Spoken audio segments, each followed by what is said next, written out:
Well, good morning. It's a blessing to see a full house this morning. That's encouraging just to see our brothers and sisters, all of you gathered together to worship our great and powerful and mighty and good and loving God. That's a blessing to me, and it's good to be back with you after a week away.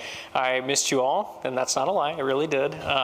But it was very encouraged by the time that I got to spend with some older preachers, guys who have been in the service of the Lord for a very long time, conducting some interviews. Maybe you're all like, what in the world was he actually doing this past week? So just to give you a little brief report on what I did and what we will be doing with what we captured, Sam Peters and I have planned to film this documentary and have filmed it on what it means to know Jesus, what it means to truly know Jesus. Not just to know some things and facts about Jesus, but to truly know him and have a relationship with him. And we thought that it would be beneficial to Christians all over the world to be able to hear from some older men of faith, not all of them as old as some of them, but from some men of faith who have preached the gospel, studied God's word, and have a lot to say about that. So we interviewed 10 people in 8 days, which was quite the trip, and I figured I'd share a few pictures. We started with Craig Bean and Racine, and then we went from there to St. Louis and interviewed Ryan Boyer, who I think has preached a meeting here before.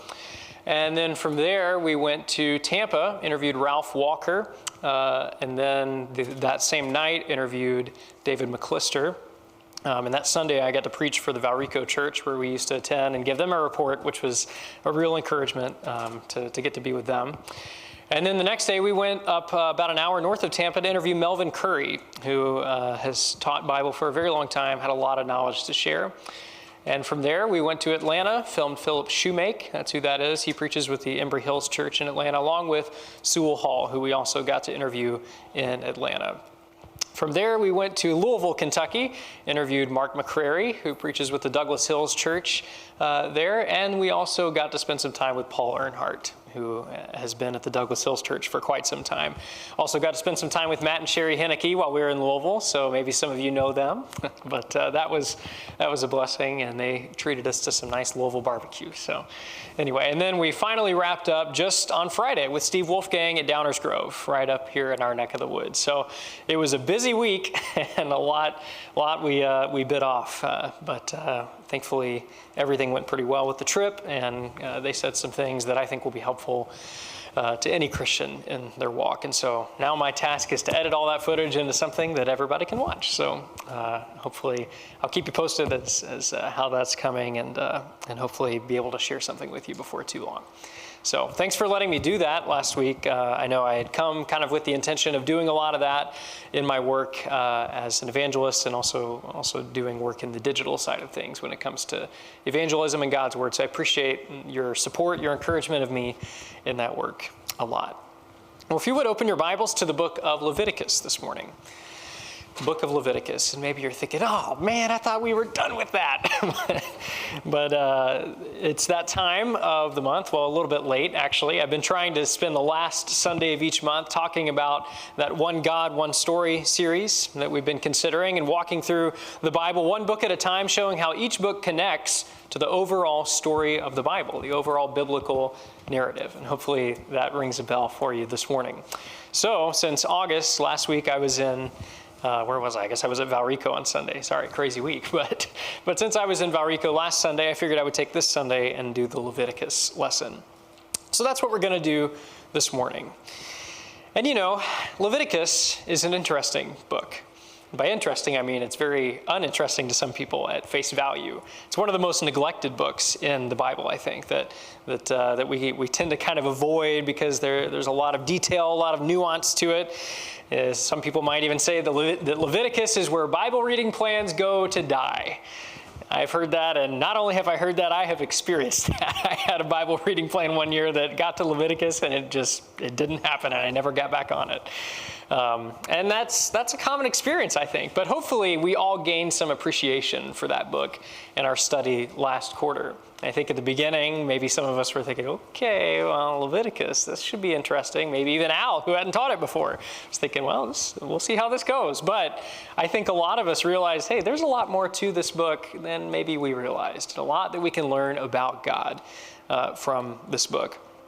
As far as the book of Leviticus goes, the very name itself, Leviticus, actually comes from the Septuagint. It's not from the Hebrew. The Septuagint is the earliest Greek translation of the Hebrew Bible from the original Hebrew.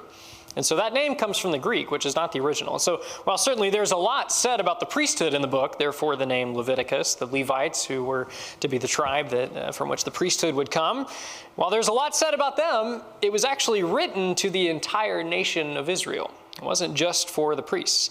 And so the original Hebrew name was taken from the first word of the book and is much more fitting. I won't try and pronounce this Hebrew word because I have no idea. I don't know anything about Hebrew really.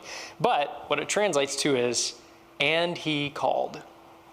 And he called. The he there being God, and God called.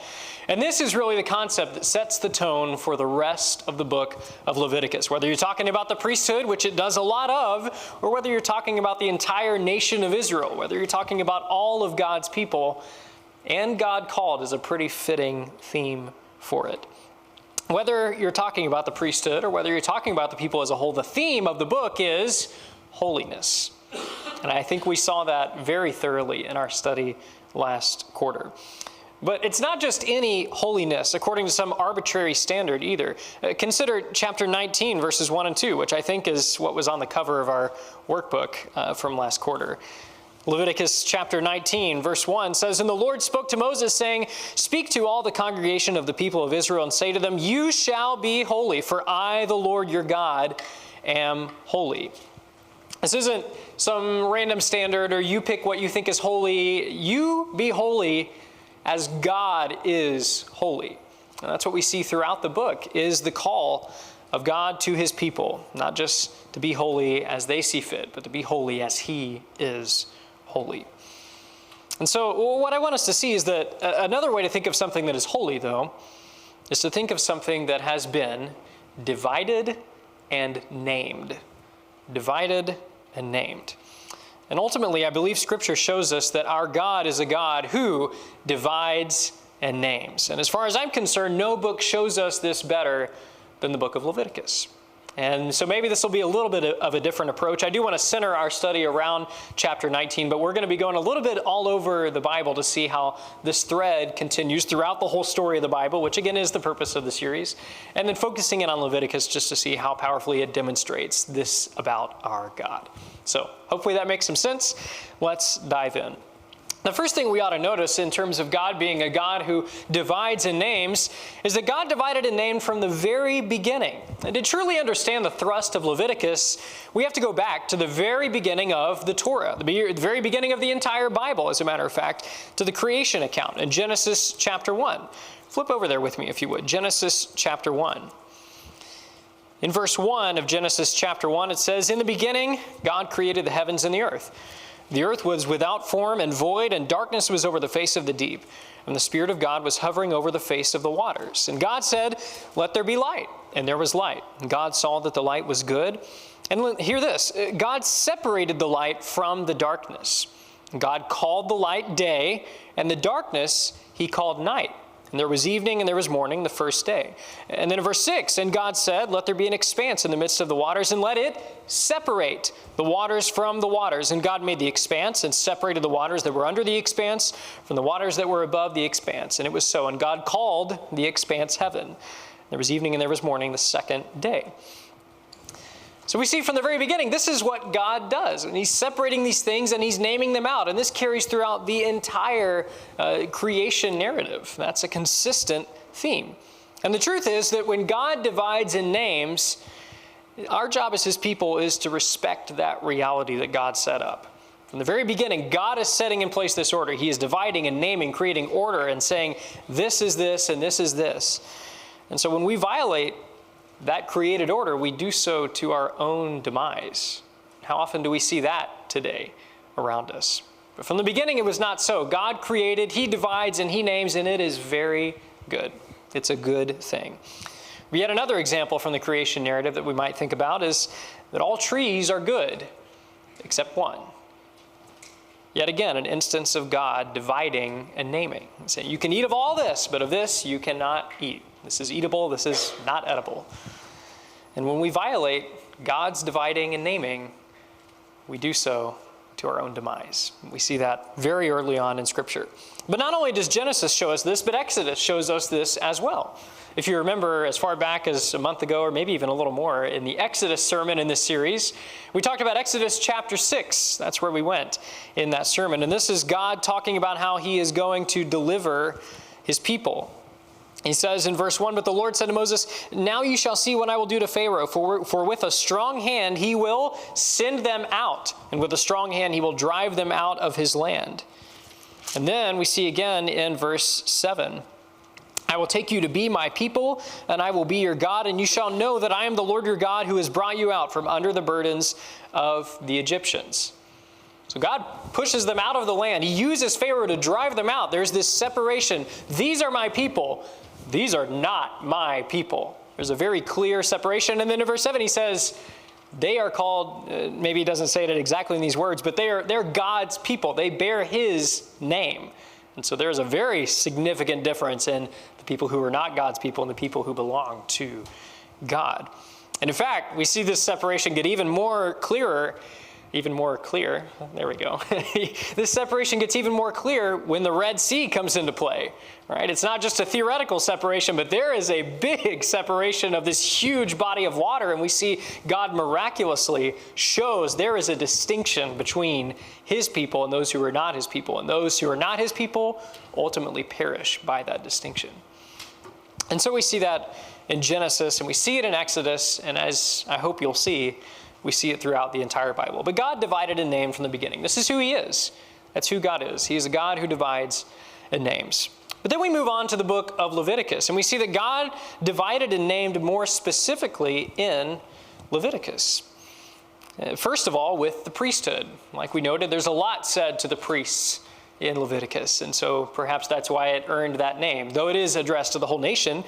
But the priesthood is a major focus. So in Leviticus chapter 8, verses 1 through 10, we see that. Leviticus chapter 8, verse 1 through 10. Hopefully you're keeping up okay. I know I'm asking for a lot of flipping this morning, but Leviticus 8, 1 through 10. "The Lord spoke to Moses, saying, Take Aaron and his sons with him, and the garments, and the anointing oil, and the bull of the sin offering, and the 2 rams, and the basket of unleavened bread, and assemble all the congregation at the entrance of the tent of meeting. And Moses did as the Lord commanded him, and the congregation was assembled at the entrance of the tent of meeting. And Moses said to the congregation, This is the thing that the Lord has commanded to be done. And Moses brought Aaron and his sons, and washed them with water. And he put the coat on him, and tied the sash around his waist, and clothed him with a robe, and put the ephod on him, and tied the skillfully woven band of the ephod around him, binding it to him with the band. And he placed the breastpiece on him, and in the breastpiece he put the Urim and the Thummim." There's a very clear distinction between all the people and the priesthood. Certainly all these people are God's people, and they are distinct, yes, but the priesthood, even within God's people, they would be at the center of God's people. They have an even greater distinction. They are distinguished by being washed with water. We see that in verse 6, Aaron and his sons washed with water. And then not only are they distinguished that way, but they are distinguished by what they wear. They are divided from among the people, and they are identified as different. And so we see that with the priesthood in Leviticus. But not only in Leviticus does God divide and name the priesthood and the activities of the priesthood, which we get a lot of detail about in this book, but God divides and names the activities of all his people of Israel.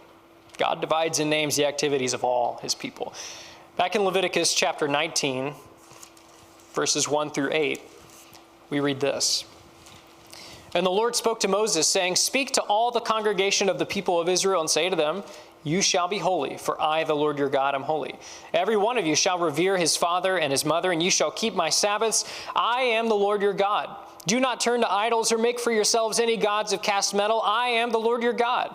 When you offer a sacrifice of peace offerings to the Lord, you shall offer it so that you may be accepted. It shall be eaten the same day you offer it or on the day after, and anything left over until the 3rd day shall be burned up with fire.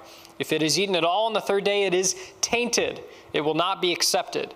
And everyone who eats it shall bear his iniquity because he has profaned what is holy to the Lord, and that person shall be cut off from his people.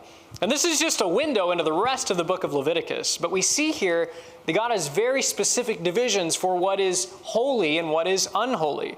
What is unholy when it comes to worship, when it comes to offerings, and what is holy, and what is unholy and holy when it comes to their daily lives.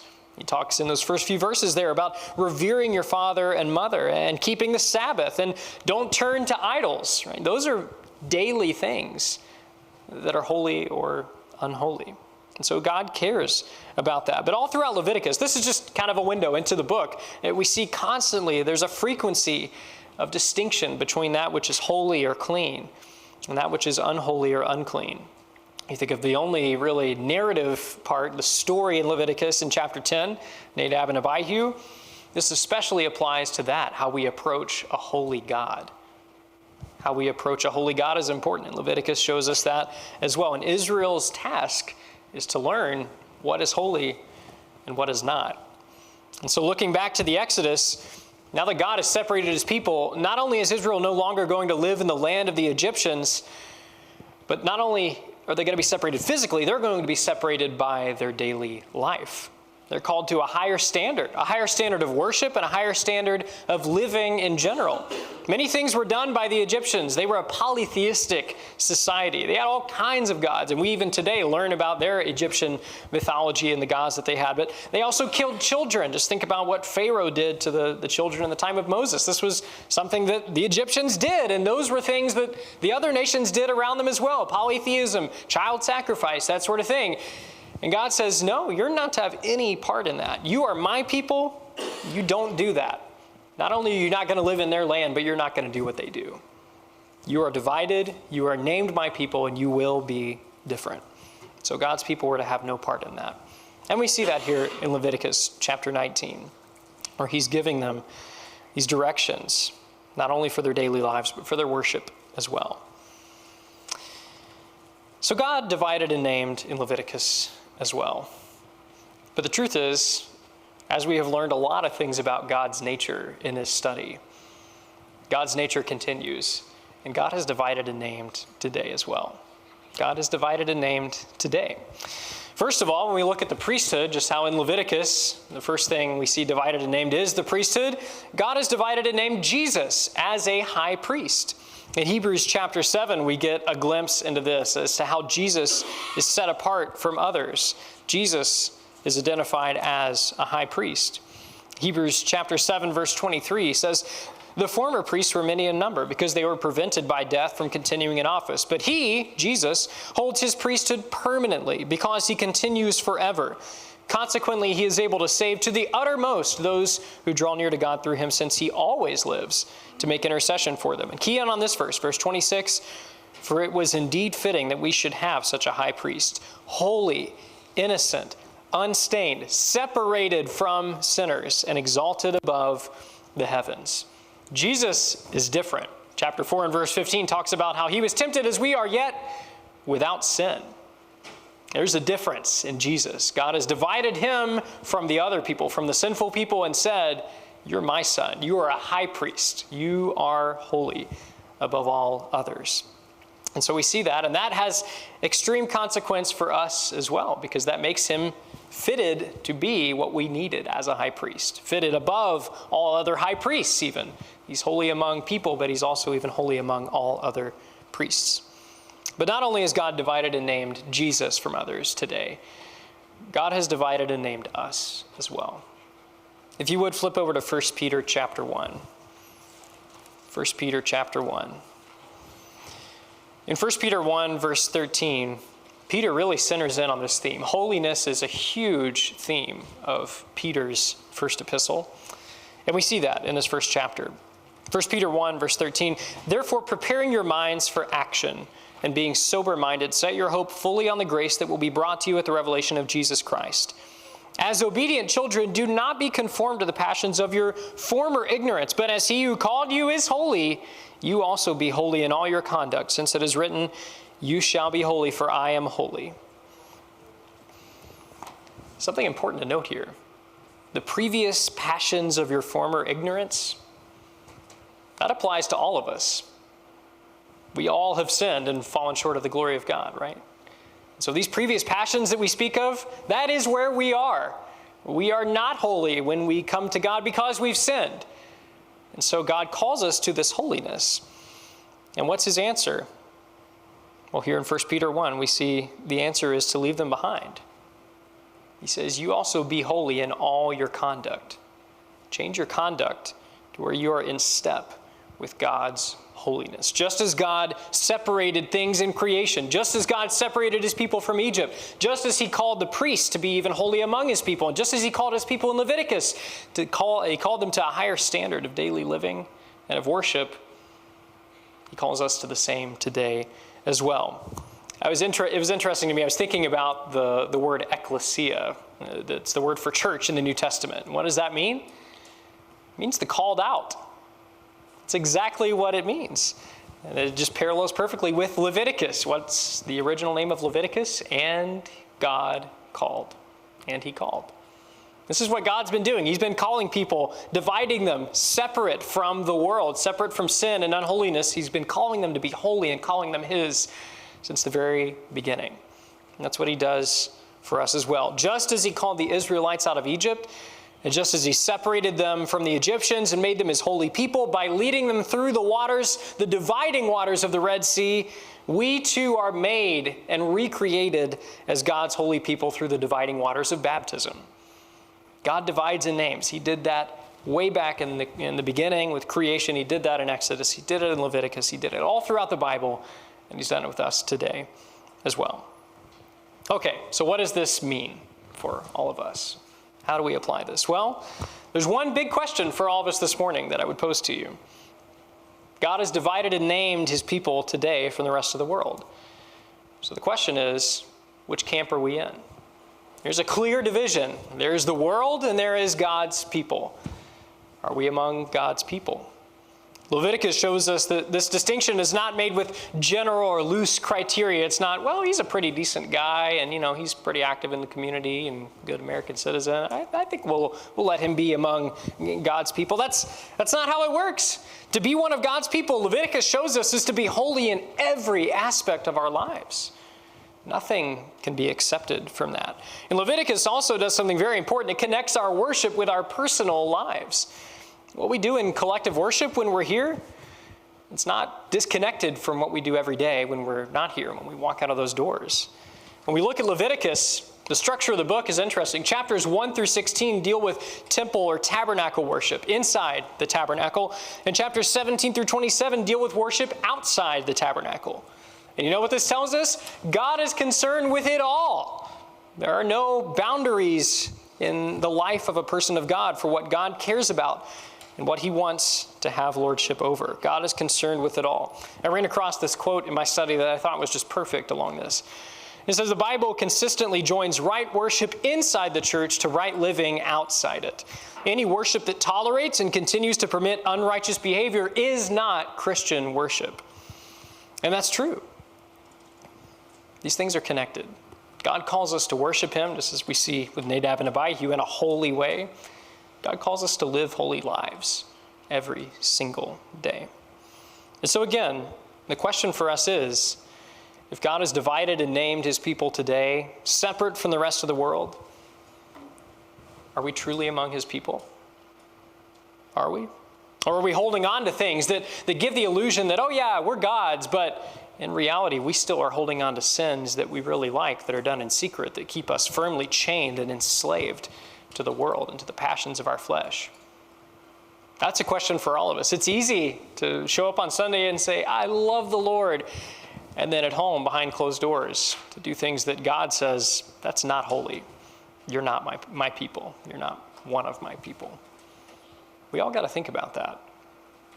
God sees all, he knows all, and we're not going to escape that. So, are we among God's people? Which camp are we in? Are we outside the camp, firmly fixed to the sinful world by the sins that we keep holding on to, or are we inside the camp where God and his true people dwell? I pray that all of us find ourselves inside the camp this morning, but if you don't, it's time to do something about that for all of us.